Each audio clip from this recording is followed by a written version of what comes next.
Welcome to Amaka Intellectual Factory, where I host podcasts and many other interesting stuff.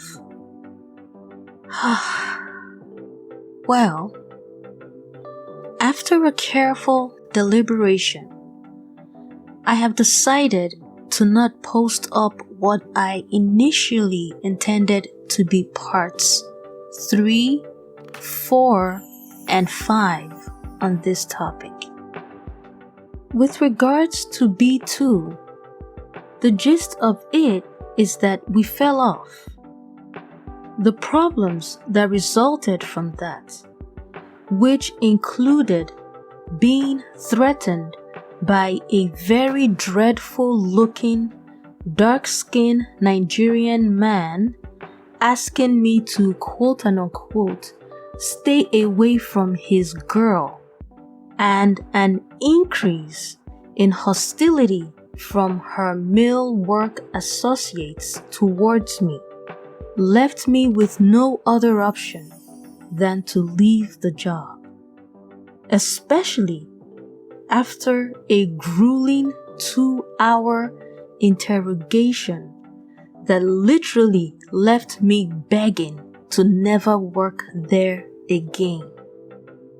B2 is under the web of monitoring spirits and has been under their web for years.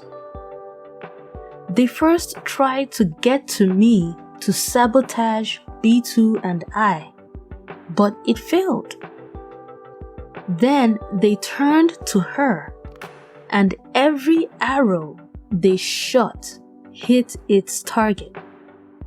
Now, as a master military strategist, it is wise for me to not give these people any reason whatsoever to come near me ever again. They used B2 as an opportunity to come close to me because of my association with B2. I will say this about how they got to B2. B2 is a worker bee. I have witnessed her work so hard, and they essentially sifted her like wheat, making her work 10 times harder than usual. They also went after her finance. These two core tactics were how they used B2 to savagely, and I mean savagely, sabotage whatever we had. But I'm good. You see, what B2 intended to be a misfortune for me turned out to be for my good. My new job is a lot nicer, and I am making more money. Also, I no longer have to work with the stinking, smelly, gossipy, low vibrational man that I worked so closely with at my last job. Truth be told, I was already thinking about leaving because the work environment was getting too hostile. I have no intention of ever establishing any form of contact with B2, and it is important that she as well has no intention whatsoever in ever contacting me. Associating with her resurrected demons that I had defeated many years ago. If she throws tantrums, it has nothing to do with me. Deal with it with her and leave me out of it. B2 has caused me so much trauma that I am still healing from. But my love for my black sisters remain unwavering because I completely understand the war on our social, love, and sex life. Many of you are socializing, loving, and even having intercourse with demons sent into your lives.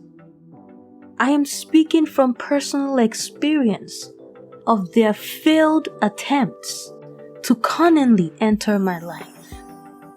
Now, on a lighter note, I can't stop thanking God for A1.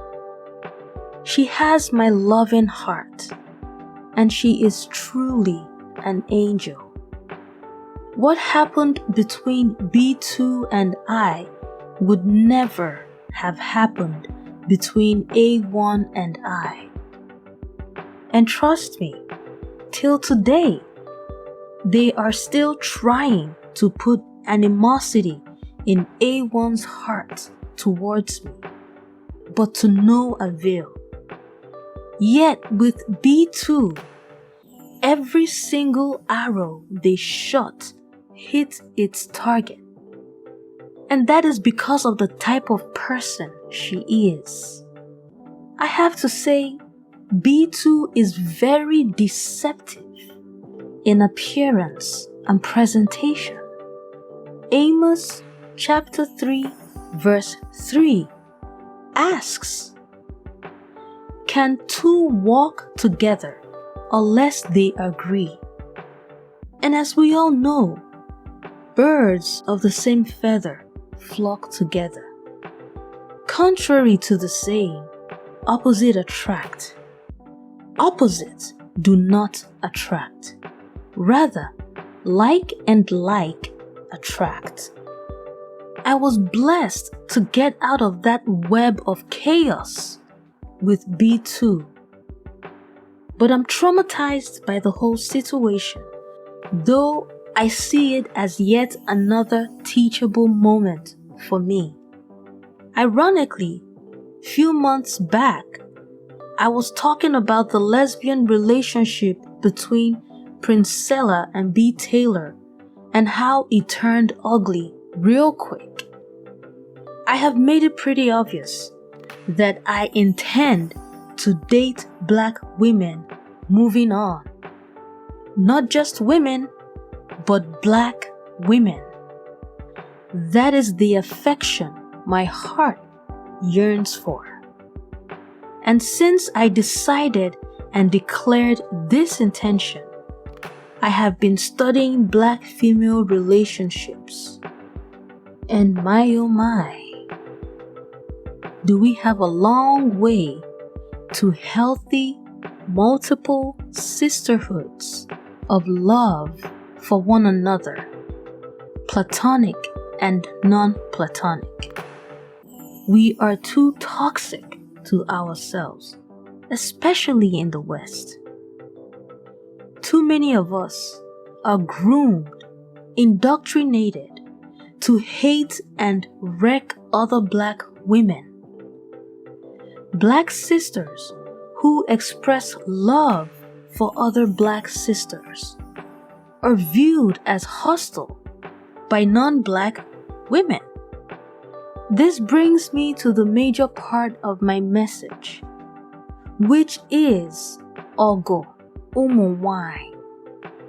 This is Igbo language and it means women's war.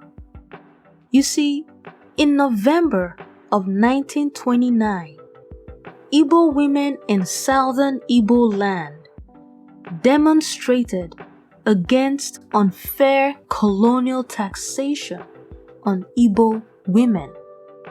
The year before, Igbo men were taxed by the then colonial and imperial Britain. When the Igbo women who protested were asked why they were protesting, they said they were fighting women's war. That is Ogo Umunwai in Igbo language, historically known as the famous Igbo Women's War of 1929. I will be talking about Ogo Umuwine extensively throughout my channel. And as I am ready to start dating again, particularly Black women, after a long celibate period, expect me to cover topics on Black women dating other Black women because that is happening a lot. But because we don't know each other, and many are indoctrinated against other Black women, a lot of our interactions don't turn out good. We cannot sit and hope that the problem goes away because it won't go away. It would only get worse. So in my next video, I would be talking about how single Black women interested in dating other Black women stay away from Black women with patriarchal attachments. And in addition to that, I would be having a special guest feature on my channel next week. She has made a few appearances, and I am sure you all would love to have her back on my channel. Well, that's all I have to say for now. Until next time, take care of your lovely selves. And remember, life is beautiful and worth living.